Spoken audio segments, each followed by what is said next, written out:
Tuesday, June 17th, 2025 meeting of the Chattanooga City Council. To get us started, Councilman Davis, will you please lead us in the Pledge of Allegiance and our invocation?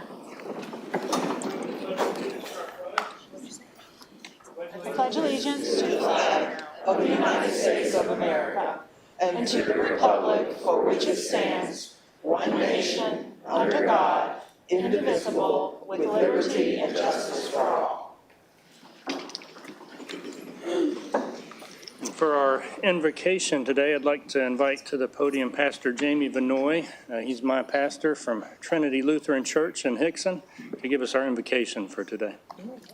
Thank you all for having me, and also thank you for the work that you do for our community. Let us pray. Almighty God, you have called us to labor in your vineyard, and without you we can do nothing. But grant your gracious presence at this council meeting, that we will do what we can to build up your community. Let your Holy Spirit govern us and direct us, and may we consult together peacefully in pleasing you with all that we say and do. Through Jesus Christ we pray. Amen. Amen. Thank you. Council, we have a special presentation today because a friend of all of ours, Anthony Sammons, is going to be retiring. So I'd like to welcome up Mayor Tim Kelly to read a proclamation recognizing the retirement of Anthony Sammons. Thank you, Chairwoman. Where's Tim? Yeah, we figured as much. All right, well, good afternoon, everybody, and thank you for having me. As you know, I don't come to council very often, but this is an august occasion, and I'm honored today to talk about a great public servant, Mr. Anthony Sammons, and read a proclamation in his honor. Dress for the occasion, too. It's a great time. Whereas, on the 17th day of June, 2025, we recognize this day as Anthony O. Sammons Day in Chattanooga, Tennessee. And whereas Anthony Sammons, known to Tony, to many, is a Chattanooga native, graduate of Tennessee State University, brother of Kappa Alpha Psi Fraternity Incorporated, public servant, father, grandfather, and husband. And whereas Tony has served the city of Chattanooga with unwavering dedication since June of 2006 in various roles, demonstrating his steadfast commitment to the city and its residents. And whereas he began his distinguished career as the Deputy Administrator of Neighborhood Services and Community Development in 2006 under Mayor Ron Littlefield, and continued his leadership with expanded responsibilities as the Deputy Administrator of Economic and Community Development in 2013 under Mayor Andy Burke.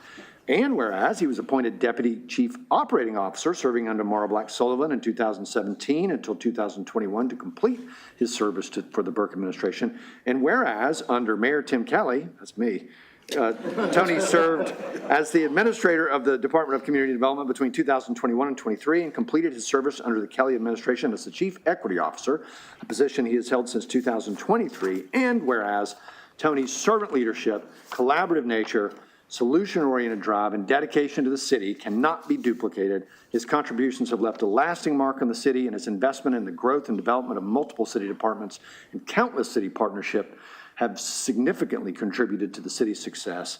Now, therefore, I, Tim Kelly, Mayor of the City of Chattanooga, do hereby proclaim June 17, 2025 as Anthony O. Sammons Day. Thank you.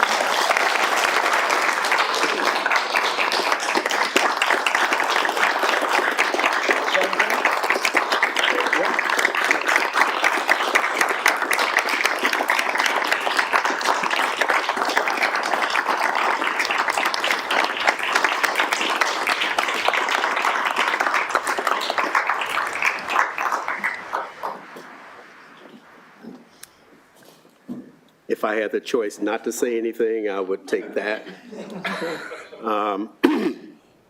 First, I want to give all honor and glory to God, who is the head of my life, and to my family for the support they have provided me my entire career, to the mayors that I've been able to serve here at the city, Mayor Littlefield, Mayor Burke, and now Mayor Kelly.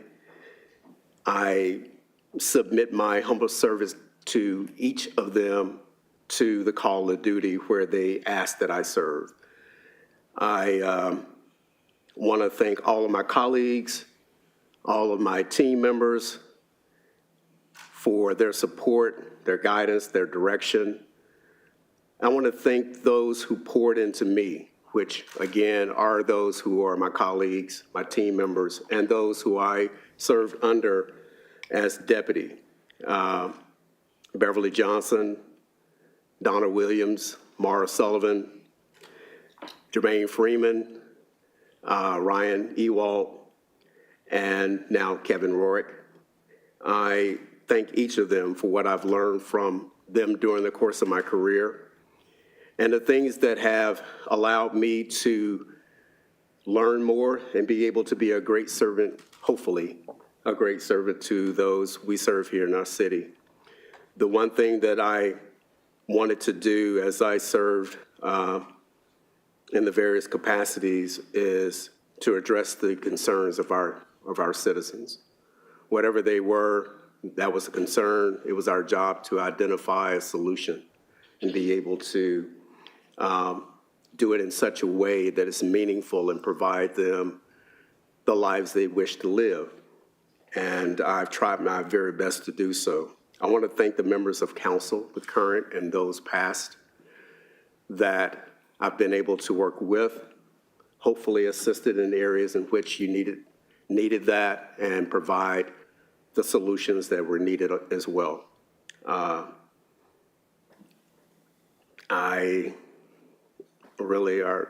just at a loss because this was not expected until it accidentally popped up in my email. And I was trying to figure out, wait a minute, how did this happen? Why is it happening? And I said, what can I do not to show up today? And so much so that Kim called me about 10 minutes before the session started. She said, you are attending council today, right?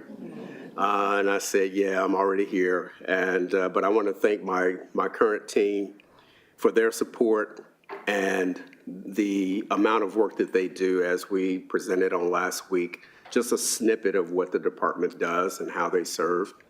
They're the real champions, those who are on the ground working for our city day in and day out. I just had the honor of being able to lead them. And I hope I've done it in such a way that has allowed them to allow their voices to be heard, allow their ideas to be realized, and not feel pressured that if an idea did not work, that they could still grow from that opportunity.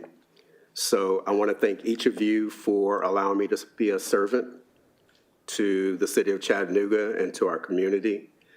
And this won't be the end of my chapter as a servant. It will be the end of my working service with the city of Chattanooga, but I plan to still serve in some capacity and working in the community. So you'll still see me. Thank you.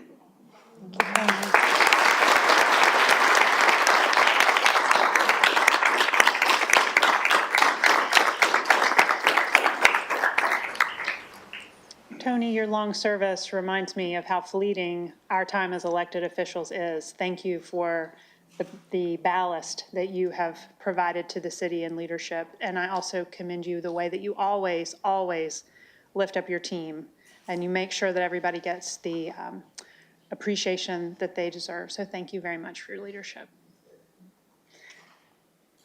Councilwoman Knoll. Okay, Mrs. Sammons. Oh, now the board's going to light up. Sorry, man. I thought you got off scot-free. So when is your last day? June 26th. Well, you have one incomplete task that you have to finish before June 26th. But I'm gonna give you a little bit of grace because we TSU alumni, so I'm gonna give you a little bit of grace there, okay? But thank you for your service. Appreciate all that you have done, and the task that I'm talking about, there might be a couple other individuals here that know exactly what I'm talking about, but you and I know. So, but we gonna get that done, right? I'm gonna do my very best. That's all I'm asking for. Thank you, and congratulations. Enjoy. Thank you. Okay, Thank you. all right. Thank you. Council, does anybody else have anything that they'd like to add?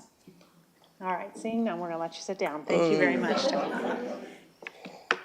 Okay, council, let's start going through our agenda for today. We have a handful of planning items on final reading.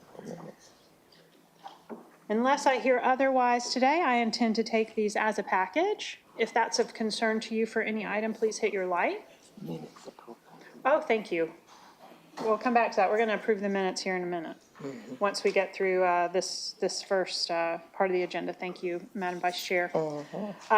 We don't have any ordinances on first reading, excuse me, for this week. But we do have resolutions for economic development, Office of the City Attorney, several for Public Works and wastewater. If you have any concerns or questions, please hit your light. I know that you all have been reaching out to administrators, getting questions answered, which is fantastic. We have 2 resolutions under police as well.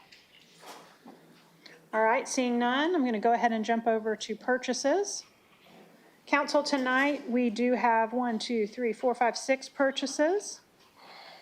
I think I saw that there might have been some questions about the wastewater purchase. Does anybody have any questions before we move into a vote later tonight about the wastewater purchase?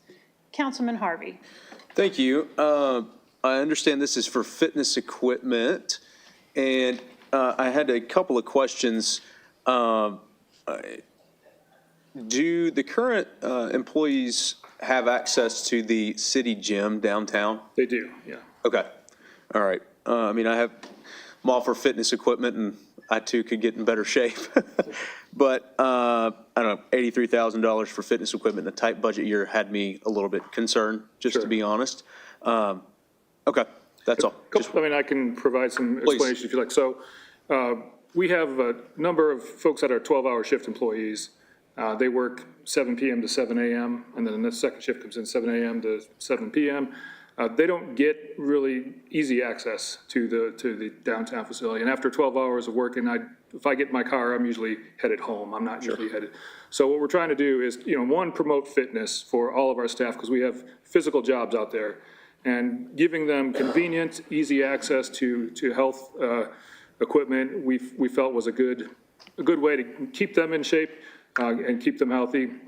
Give them those reasons. We're also going to have people come in and do health kind of sessions for them, whether it's eating, diabetes, all that kind of stuff. We're going to try to replicate a little bit of what's happening downtown here, just on campus. We have 187 employees out there right now. So that's, those are the kind of the reasons. One, to give access for our 12-hour shift employees who can't really get away from their jobs, and then to promote health. And then lastly, as a recruitment. It's a difficult job, and it's difficult to recruit for the wastewater plant. We've got 37 vacancies right now that we actually had about 50, 2 years ago. We've done well, but we've had some people come, and then, they haven't stayed as long as we'd like them to. We don't have the retention that we would like to have. And so trying to find ways that we can recruit and retain good employees is, again, part of that effort. So that's what you're seeing there. Okay, thank you for the information. That's all. Okay. Councilman Clark. Thank you, Chairwoman Hill. My questions are similar to Councilman Harvey's. With the purchase of this equipment seemingly to make it more convenient for access for just wastewater treatment employees, is that correct? Correct. So, but would that restrict any city employee, if I were in that area, to being able to have access to use the fitness equipment? So right now, we've kind of envisioned this as just wastewater employees, because we can track their whereabouts, and we know, who they are and what they, we know that they understand the plant. If you're on our campus, you're usually going to be escorted by somebody who's a plant employee, because there's a lot of safety concerns about being on the plant when you're not escorted by someone who knows what's going on. So we would envision this to be for employees of wastewater. However, if that's a deal breaker, we can certainly talk about how we can provide access to others who go through our safety program before they get into there. So. And do we currently have wastewater employees who use our downtown facility that you know of? That Certainly, currently certainly use? there are some, yeah. Gotcha. Are you good? That's it. Thank you, Chair. Mark, are you aware of any other departments in the city that have gyms like this, like fire and police? I believe police and fire are the only other two that I'm aware of. Okay. All right, thank you very much. And then Public Works is just right down the street from. Yeah, they're pretty Well close to their Advantage. facilities. Okay, all right, thank you very much. So council, we typically take purchases as a group. Do you have any desire, if you do hit your light, for me to pull any item to vote on individually? Okay, we will vote on those as a package as we typically do. Thank you very much, Mark. We don't have any renewals, RFP formats, or emergency purchases, but we will have one sole source item to report this evening. Okay, before we move on to our 2-week agenda, can I please get a motion on the minutes from our previous meeting? Second. Thank you very much. All in favor? Aye. Opposed? All right, minutes pass. Thank you for letting me go backward on that. I appreciate you, Madam Vice Chair. Welcome, I got your back. Okay. Also worth noting, we will have an update on the EPB bond state debt report this afternoon. Okay, so our 2-week agenda, council. We will have some new resolutions and a planning item on first read. If you have any questions about next week's agenda, please do go ahead and hit your light. I'm flipping through. We've got Family Justice, Mayor's Office, Parks and Public Works, Planning, and we have a couple of certificates of compliance. All right, looks like we are good to go on that. All right, so finally, council, please take a look at future considerations. You will notice that we have moved to we are testing out, iterating, I believe is Kevin's word. We're iterating a new format for future consideration. The hope is that with this layout, that some questions that council may have before we have full written information about a given item that is forthcoming, that will have a little bit of background, so maybe we can get some questions answered.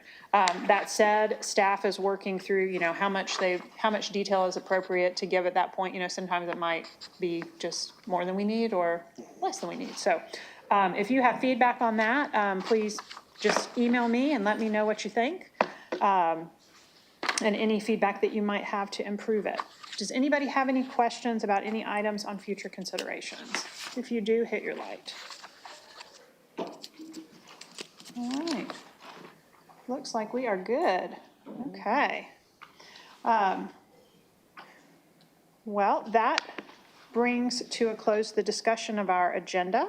I will now turn the chair over to the chairwoman of our legislative committee.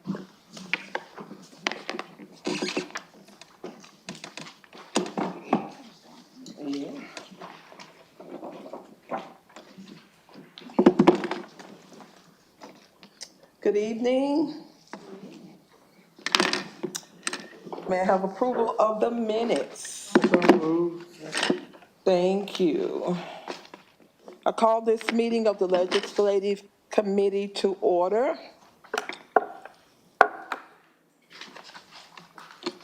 So, you ready? Okay.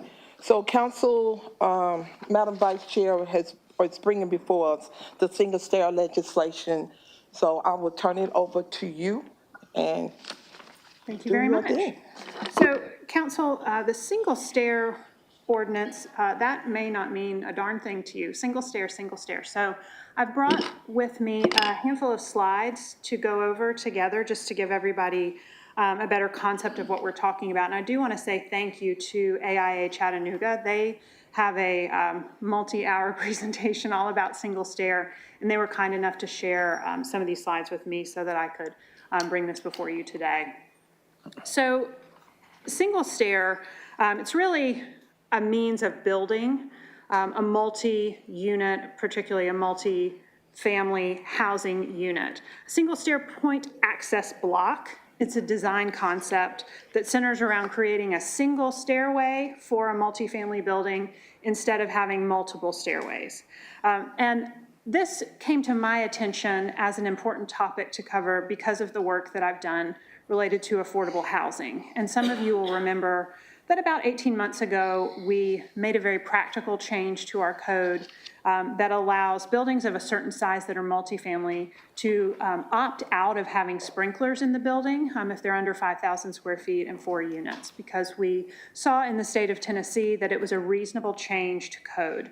And I'm happy to tell you all that shortly after this body passed that ordinance, there were projects that I was called about and told came off of the desk that had been kind of tabled for a long time with developers. So we're looking at opportunities to build more what people would call missing middle kind of structures.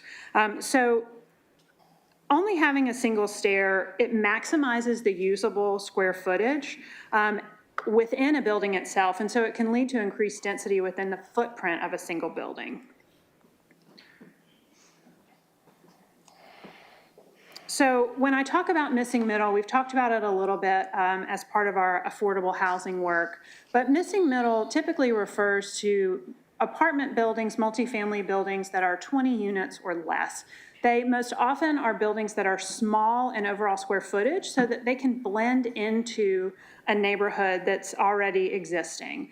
So in my district, for example, along Forest Avenue, Tremont, Mississippi, there are multiple different buildings that are 4, 5, 6 units that just go right along with the rest of the single-family neighborhood.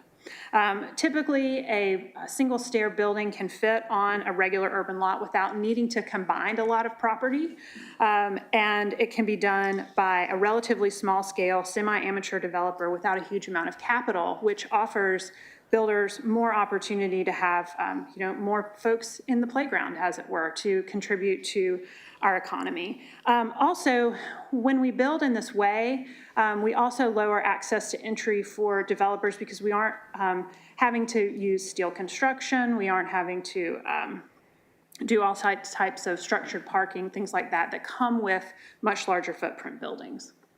So I've talked about why single stair buildings are attractive, so I won't speak much more to that, but I will say that if you'd like, I'd be more than happy to share a video with you. Actually, Melissa, one of our clerks, she said, when I saw you said single stair, I just watched this video on YouTube recently, and it's so cool. And so there's some neat things about just historically in North America and Canada, how we moved away from single stair buildings, and I'd be happy to send that link to you if you want. It's about 10 minutes, it's pretty cool. So, one of the first things that came to my mind when I started learning about single stair was safety, because there's reasons why we have rules, right? There's reasons why in America we decided that we wanted, and in North America overall, that we were going to lean toward having a double loaded corridor, meaning a stairway on either end. And it's interesting because a lot of the economic reasons why we did that were because versus, say, Europe, is because in America we had more land.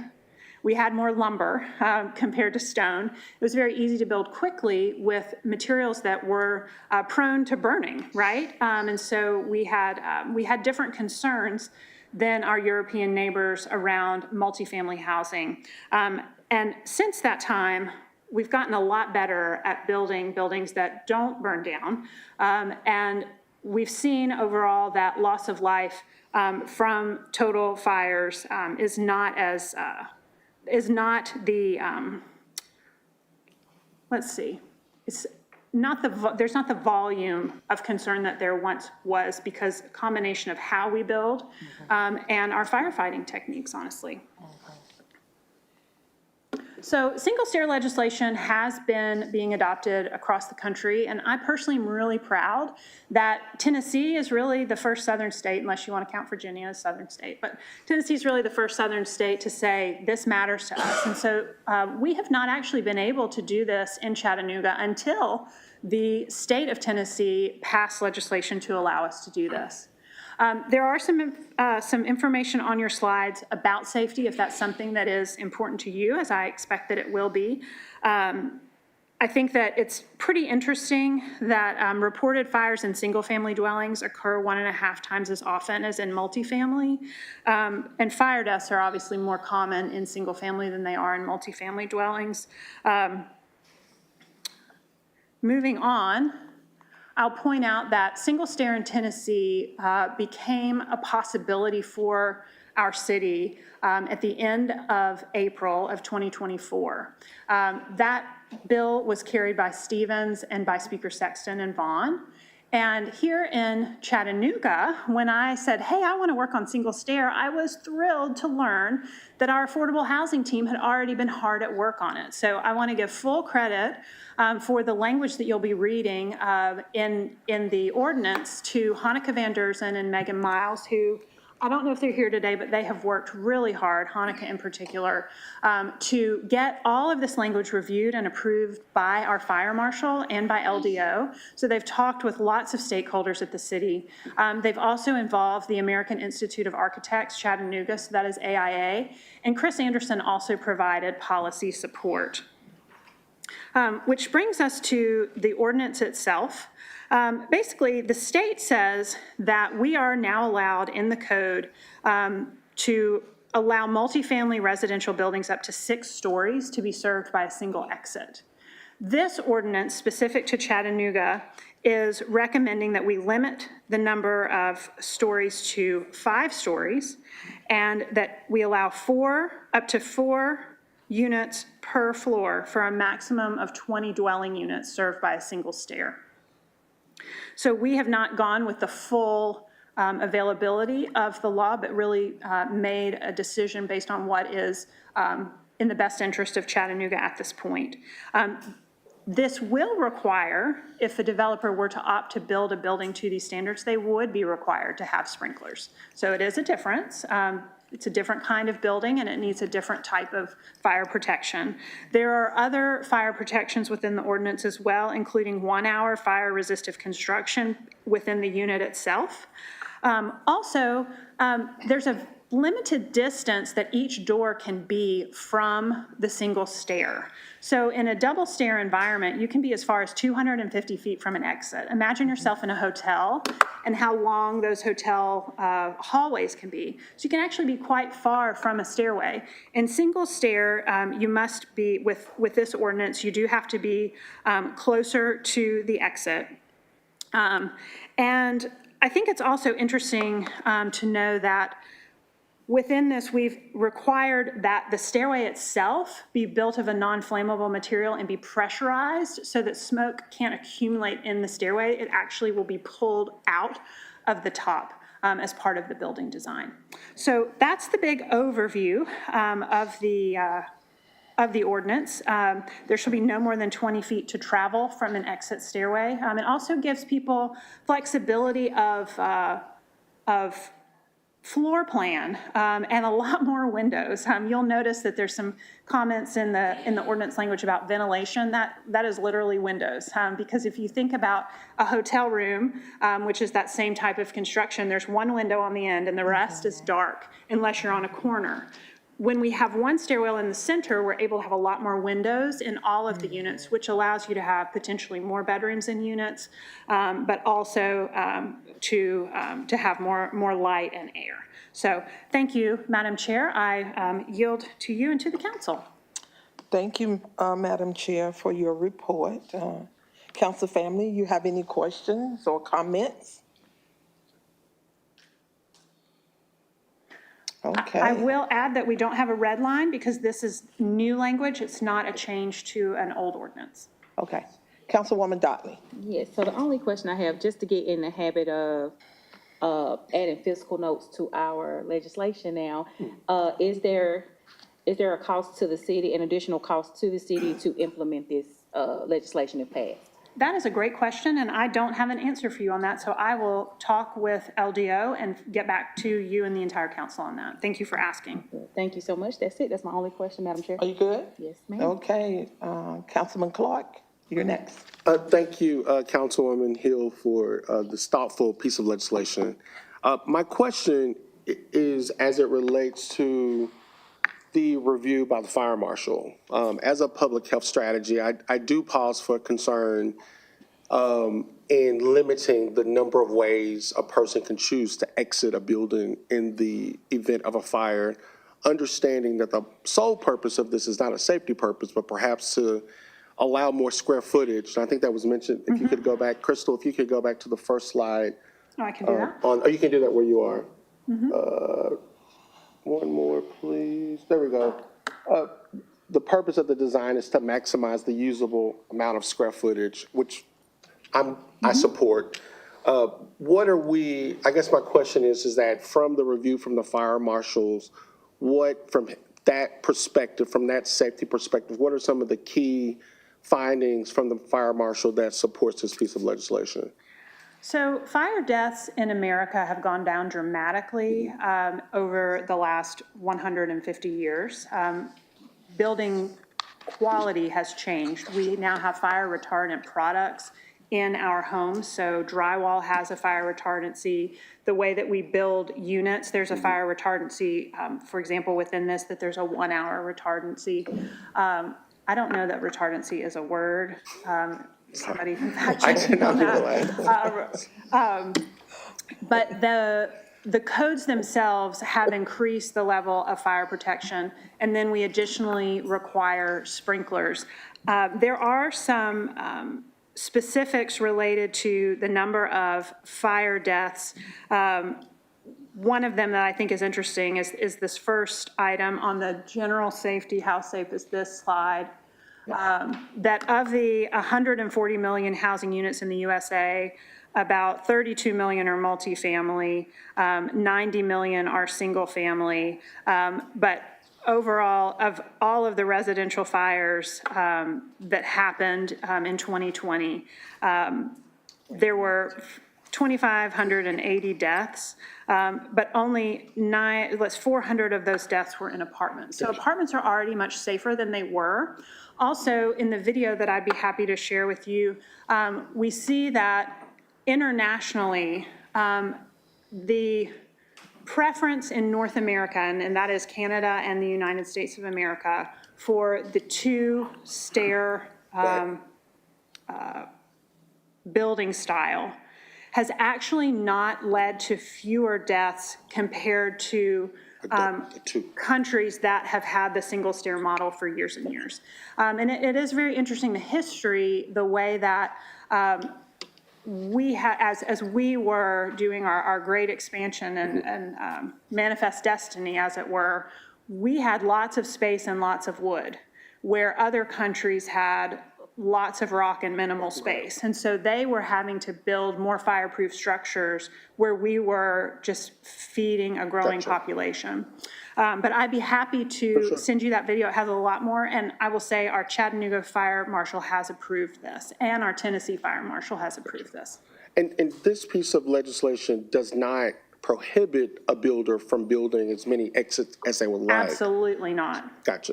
Absolutely. You can build as many exits as you want, and you are required, actually, in this model, to have all of the doors for entering and exiting an apartment closer to the stairway than you ever would have been required with a two-stairwell building.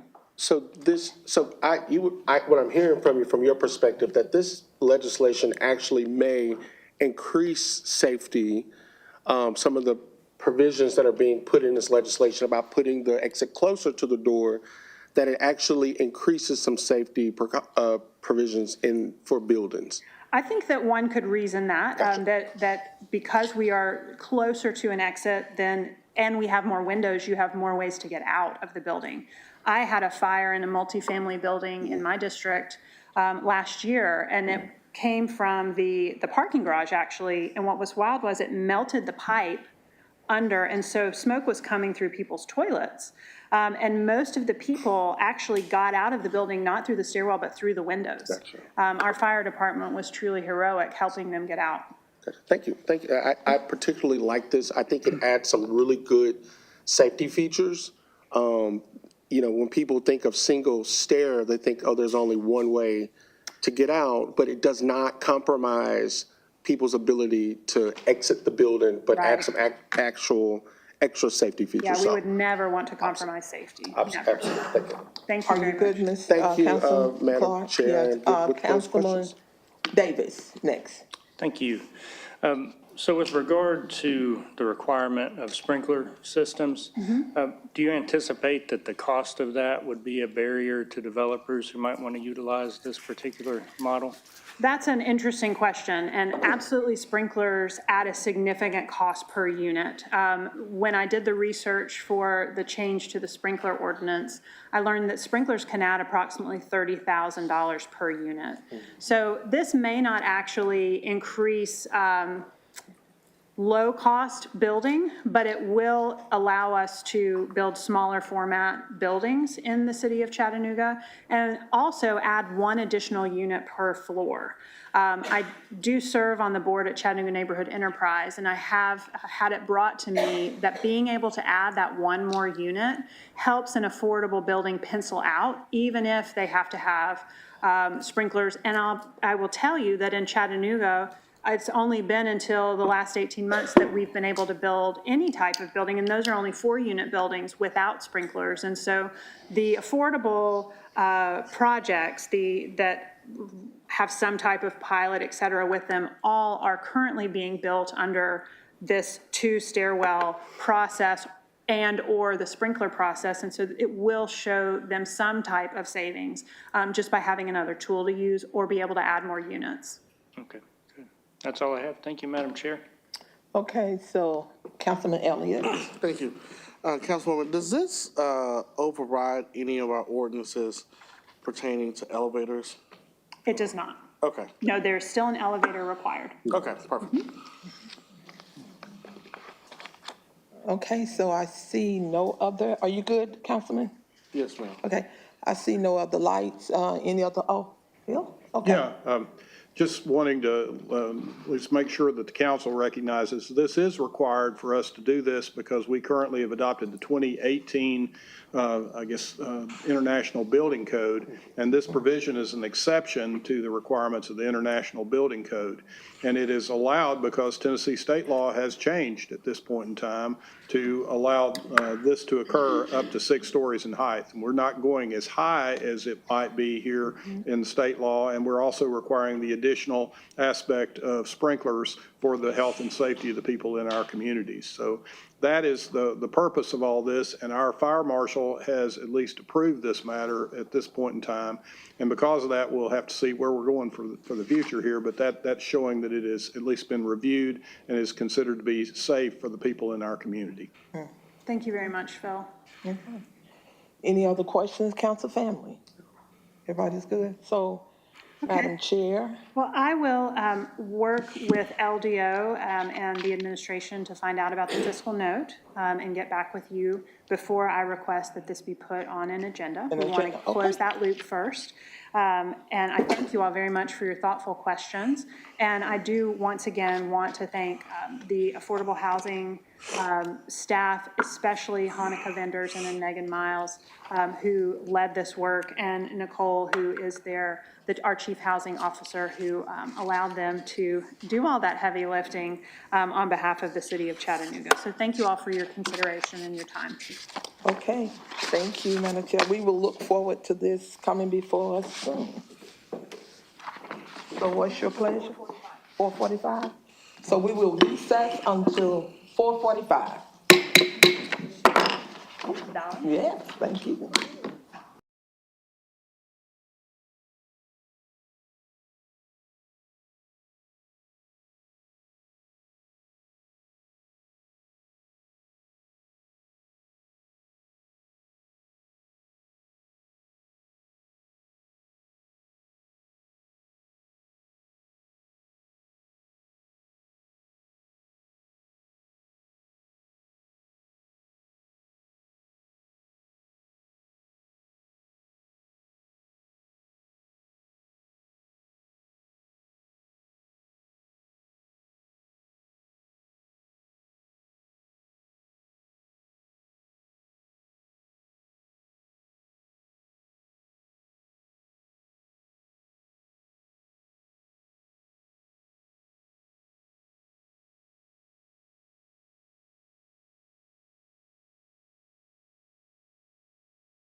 Okay, we are back in session.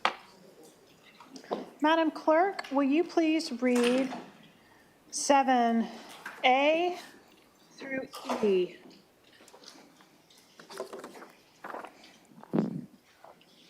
Item A, an ordinance to amend Chattanooga City Code, Part 2, Chapter 38 zoning ordinance so as to rezone property located at 21 West Bell Avenue for RN 15 residential neighborhood zone to CNT neighborhood transition commercial zone. Item B, an ordinance to amend Chattanooga City Code, Part 2, Chapter 38 zoning ordinance so as to rezone property located at 806 Spears Avenue from RN 15 residential neighborhood zone to RN 13 residential neighborhood zone, subject to certain conditions.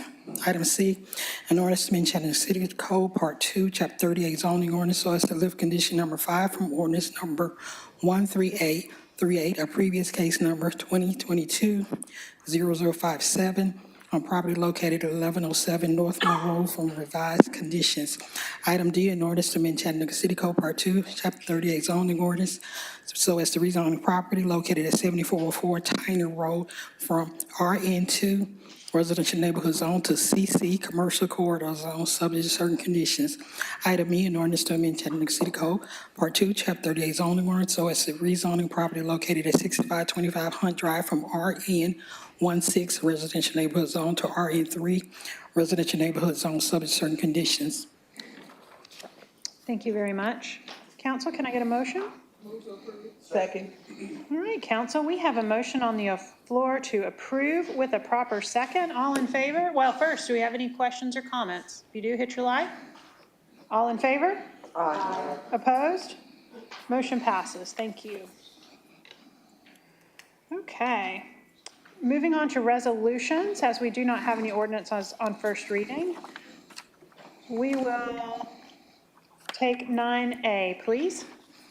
A resolution authorizing the administrator for the Department of Economic Development to enter into a first agreement to exercise option to renew with Vincent Properties LLC in substantially the form attached for the use of approximately 1,200 square feet of office space by the Department of Parks and Outdoors at 221 River Street on a portion of tax map number 135EN003 for an additional term of 3 years with rent of $2,575 per month and a HVAC maintenance fee of $36 per month for a total amount of $2,611 per month.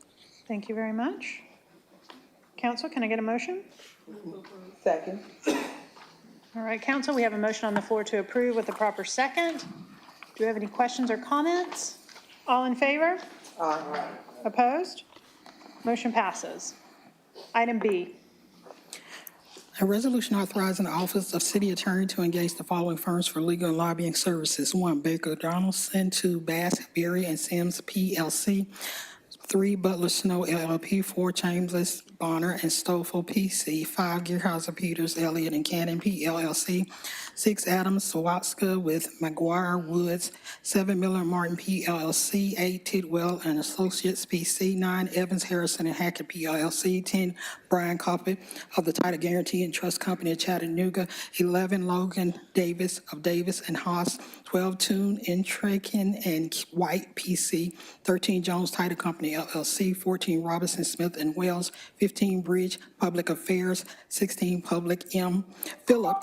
Myers II, and 17, Trevor Ashley. Thank you. Council, can I get a motion? Second. Thank you. We have a motion on the floor with a proper second. Do I have any questions or comments? All in favor? Aye. Opposed? Motion passes. Madam Clerk, I'd like to take the Public Works items as a package. Let's go with items C, D, E, and F together, please. Item C, a resolution authorizing the administrator for the Department of Public Works to renew contract number S21009101 with CTI Engineers, Inc. for landfill deficiency recommendations and repairs to the liner, lake shade, and gas collection systems at the City and Summit landfills for year 4 of 4 in the amount of $900,000. Item D, a resolution authorizing the administrator for the Department of Public Works to enter into a 4-year contract for the on-call blanket contract number E250100201 for the roof inspections, repairs, and maintenance with 1 Tri-State Roofing Contractors, LLC, LLC, and 2 Porter Roofing Contractors in the amount of $500,000 annually for use by all departments. Item E, a resolution authorizing a 4-year contract for the on-call blanket contracts for design and plan production services, contract number S25002-100, with the following firms: 1, WSP USA, 2, Bars Design Solutions, Inc., 3, Jacobs Engineering, 4, Consort Engineers, LLC, 5, Alfred Benesh and Company, 6, Arcadis US, Inc., 7, Reagan Smith Associates, Inc., 8, Leader Jameson and Associates Engineering, Inc., 9, Kimley Horn and Associates, Inc., 10, Civil Site Design Group Company for professional services estimated at $1.5 million total annually for all 10 professional firms for use by all departments. Item F, a resolution authorizing Mayor Kelly to execute an agreement with Hamilton County for the Courts Community Service Program to schedule workers to conduct litter pickup on city streets in the amount of $60,000 over fiscal year 2026. Thank you very much. Council. Move to approve. All right, we have a motion on the floor to approve with a proper second. Do I have any questions or comments? All in favor? Aye. Opposed? Motion passes. All right, moving to wastewater. Madam Clerk, I'd like to do G, H, I, and J as a package, please. Item G, a resolution authorizing the administrator for the Department of Wastewater to award contract number W20029201 to Tonia number 2 Pump Station Improvements to J. Brennan Construction, Inc. in the amount of $4,419,999 with a 10% contingency in the amount of $441,990.90 for a total amount of $4,861,998.90. Item H, a resolution authorizing the administrator for the Department of Wastewater to renew the on-call blanket contract number W2202201 Focus SSES and Rehab Blanket Contract for Wastewater Consent Decree for year 3 of 4 to SAC Construction LLC of O'Fallon, Illinois, and Inliner Solutions of Orleans, Indiana, for the annual amount of $10 million. Item I, a resolution authorizing the administrator for the Department of Wastewater to renew blanket contract number W22018201 raise and lower manholes for Tennessee State Paving Projects to Professional Concrete Finishing, Inc. of Chattanooga, Tennessee, with a 2.65% price increase due to the material and personnel cost escalation for year 3 of 4 with 1 annual renewal for an amount not to exceed $500,000 annually. Would you like me to continue with J? Yes, please. Item J, a resolution authorizing the administrator for the Department of Wastewater to enter into two 4-year blanket contracts with CK Masonry Company, Inc. of Nashville, Tennessee, and APEC Atlantic, Inc., DBA Talley Construction in Rossville, Georgia, for manhole rehabilitation, contract number W23006-201 for an estimated amount of $1.5 million annually. Thank you very much. Council, can I get a motion? Move to approve. All right, Council, we have a motion on the floor to approve with a proper second. Do I have any questions or comments? All in favor? Aye. Opposed? Motion passes. Police, please, items K and L. Item K, a resolution authorizing the Chief of Police to apply for and, if awarded, accept the Gary Sinise Foundation First Responder Grant, which funds will be used to build a rescue task force with the Chattanooga Police Department and the Chattanooga Fire Department in order to provide more effective medical response during large-scale events and tactical operations for an amount not to exceed $10,000 for a period of 1 year. Item L, a resolution authorizing the Chattanooga Police Department to enter into a partner subaward agreement with CAP Index, Inc.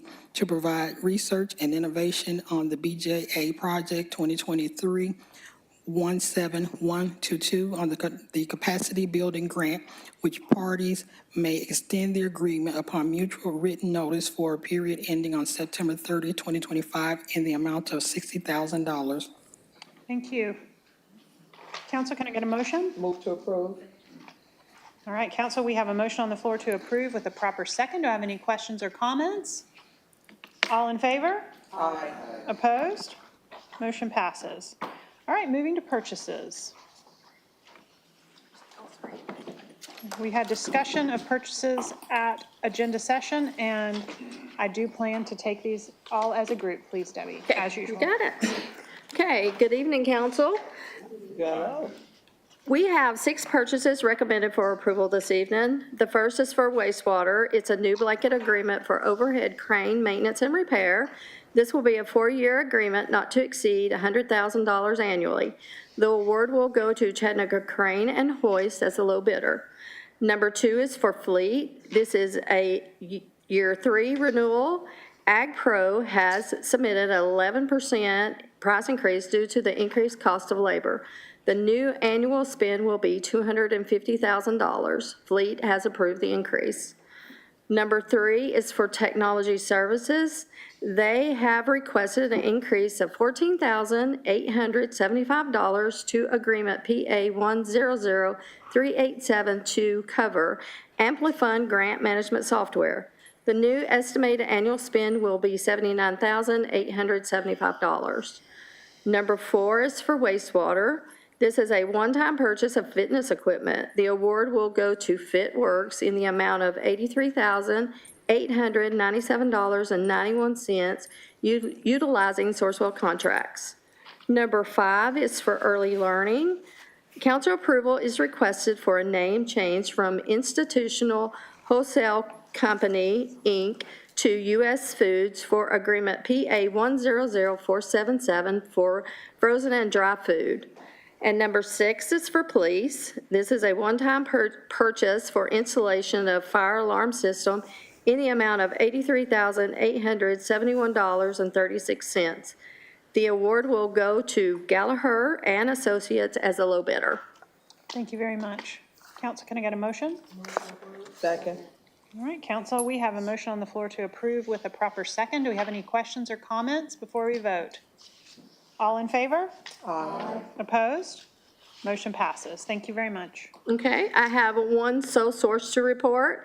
It is for early learning. This is a sole source purchase for educational material in the amount of $24,618. Thank you very much. Thank you.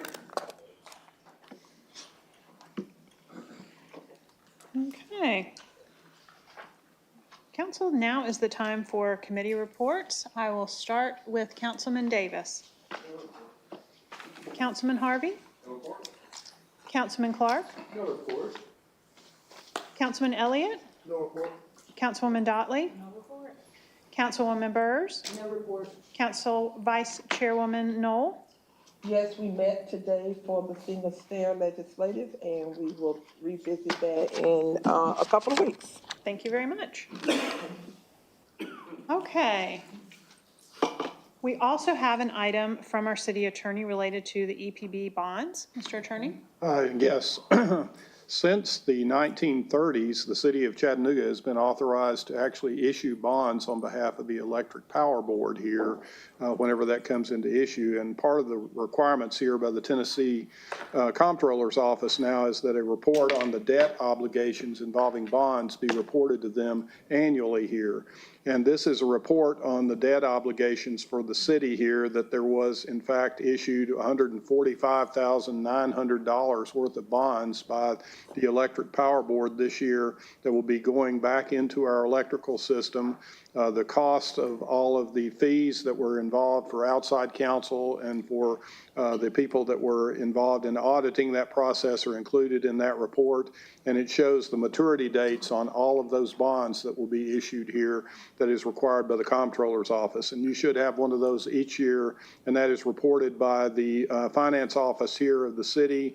And it's also gets involved as well by the attorneys and bond counsel for that deal.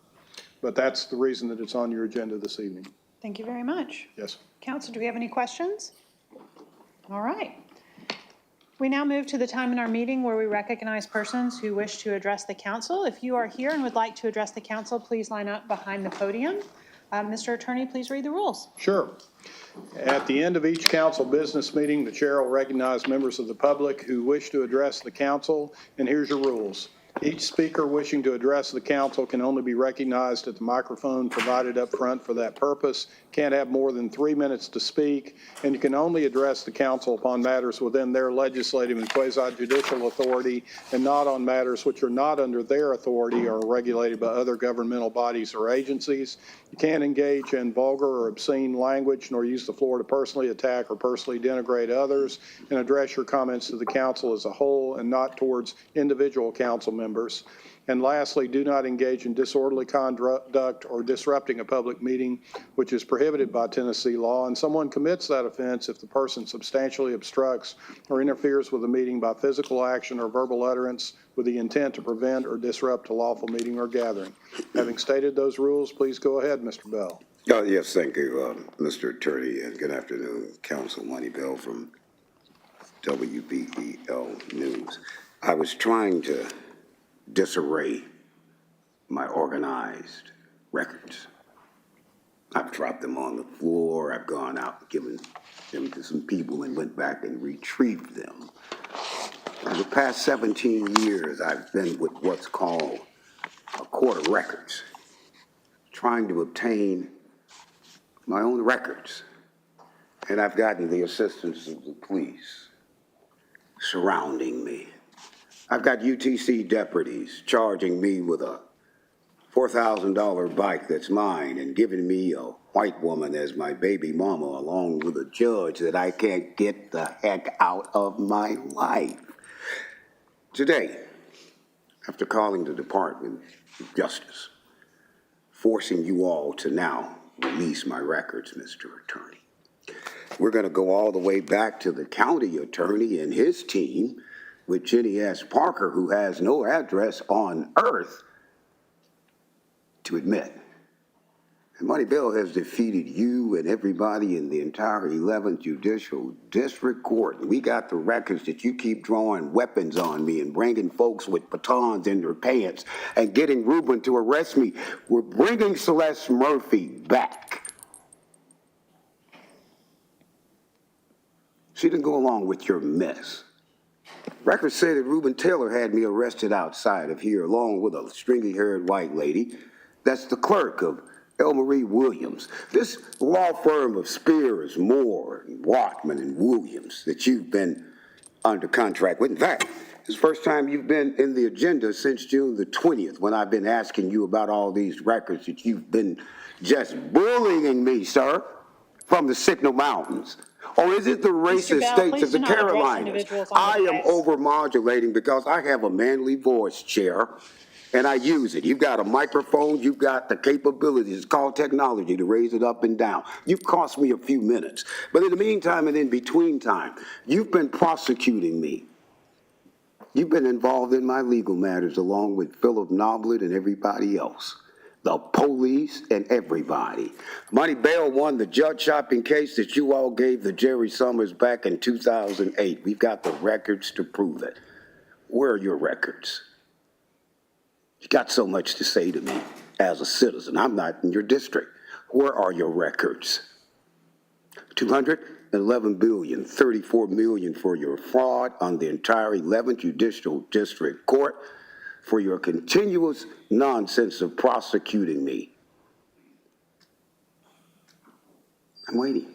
Thank you, Mr. Bell. We'll see you next week. Is there anyone else here who'd like to address the council? Council seeing none, what is your? We are adjourned, thank you.